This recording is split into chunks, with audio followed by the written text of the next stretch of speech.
Module 14, Ethics and Professional Responsibility, Module Overview. For many years, project management was not considered a profession, and in fact, many people today still think it's not a profession. The main reason for this is that many untrained people manage a piece of work to completion and then start calling themselves a project manager. This is like looking after your Aunt Jemima when she has the flu and then calling yourself a doctor or a surgeon. However, there are a couple of things that sets a profession apart from an ordinary job, and these things would include that a profession has entry requirements, education, special training, certification, a body of knowledge, which we call a book, and a code of ethics. On this course, we've covered the body of knowledge, PMBOK, and you have the education and training for your job, and you're probably studying towards your PMP certification. And now in this module, we're covering the code of ethics and professional conduct, which all adds up to the professional project management. What we will cover in this module: 14.0 Ethics and Professional Responsibility, Module Overview, which is this video. 14.1 Responsibility, 14.2 Respect, 14.3 Fairness, and 14.4 Honesty. First of all, we will examine the vision and applicability. 1.1 Vision and Purpose. As practitioners of project management, we are committed to doing what is right and honourable. We set high standards for ourselves and aspire to meet those standards in all aspects of our lives, at work, at home, and in the service of our profession. And remembering that this is not from the PMBOK guide, although this is examinable material, this is from a separate document called the PMI Code of Ethics and Professional Conduct, which you can download free from the PMI website. And did you notice that we are called to be ethical in all aspects of our lives, at work and at home? That means even when we're not managing projects and even when we're not at work, as long as we are in any way connected with PMI, the Project Management Institute, we must aspire to meet those standards. It goes on to say this code of ethics and professional conduct describes the expectations that we have of ourselves and our fellow practitioners in the global project management community. Now, did you notice that it says it's not just ourselves? We have to watch out for our fellow practitioners in the global project management community. It's to make sure that they are behaving ethically as well. However, we do not have to obey the whole code. Certain codes we must obey. Some of these codes are not mandatory, but we should still aspire to obey them. The code says it articulates the ideals to which we aspire, as well as the behaviours that are mandatory in our professional and volunteer roles.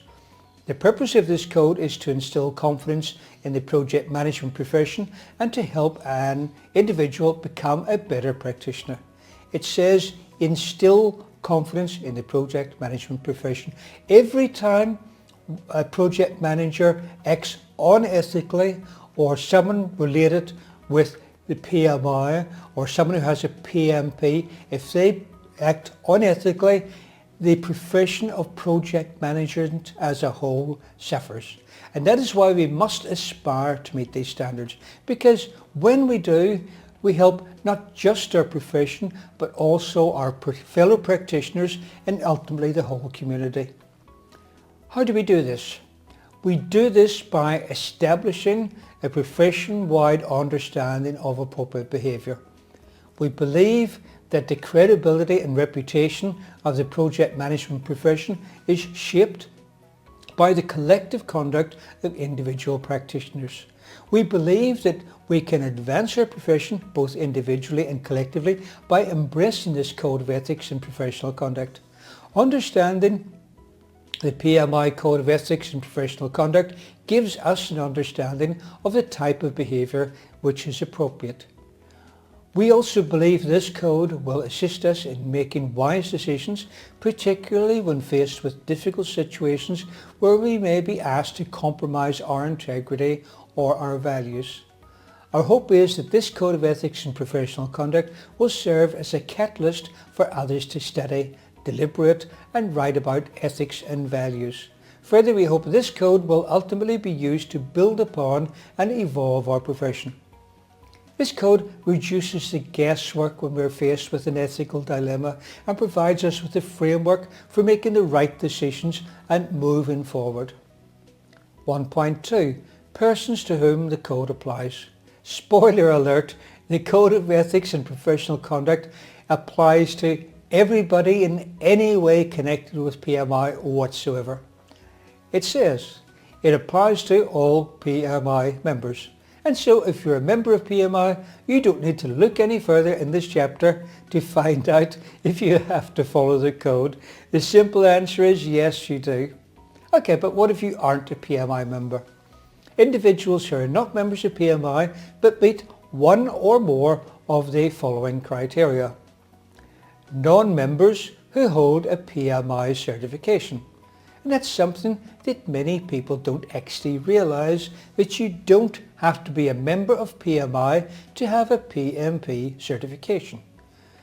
I would strongly recommend that you remain a member of PMI. I've been a member of PMI for over 20 years, but unfortunately in some countries the amount of money they earn is quite minuscule compared with developed countries, and they just can't afford to pay the PMI membership.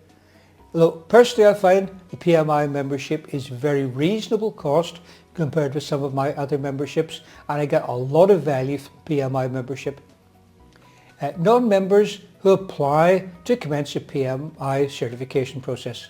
So from the instant that you hit the button to apply to begin a certification process, you are bound by the code. Non-members who serve PMI in a volunteer capacity. Now that we know who the code applies to and some of its benefits, let's consider how it's structured. 1.3. Structure of the code. The Code of Ethics and Professional Conduct comprises 4 values that PMI have identified as most important to the project management community, and these are responsibility, respect, fairness and honesty. And the code is divided into 4 main sections, with 1 section for each of these codes. Each section explains the value and it lists 3 separate things for each. 1, a description of the value. 2, the aspirational standards, i.e. the standards which are not compulsory, but you can't consider them optional either. You must try your absolute best to aspire to these standards. And number 3, mandatory standards, i.e. the rules concerning the value that you must obey. There's no choice about these. If you do not obey these rules, then by definition you are not behaving ethically. Practitioners who do not conduct themselves in accordance with the mandatory standards will be subject to disciplinary procedures before PMI's ethics review. You can have your PMP certificate removed, for example. You can even be banned from ever taking another PMP exam. 4. Notes that are not part of the mandatory or aspirational standards. These appear on the code.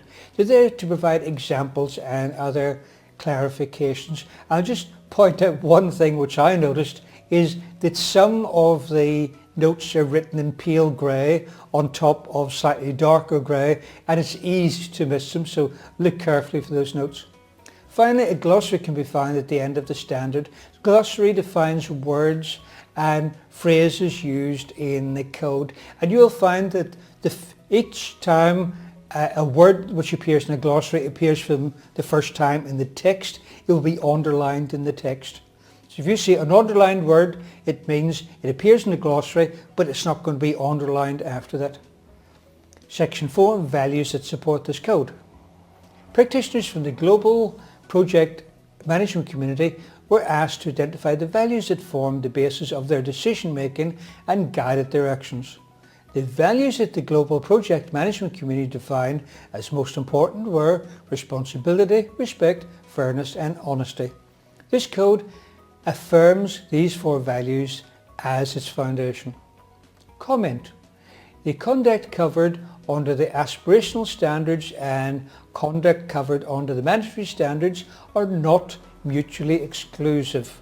That is, one specific act or omission could violate both aspirational and mandatory standards.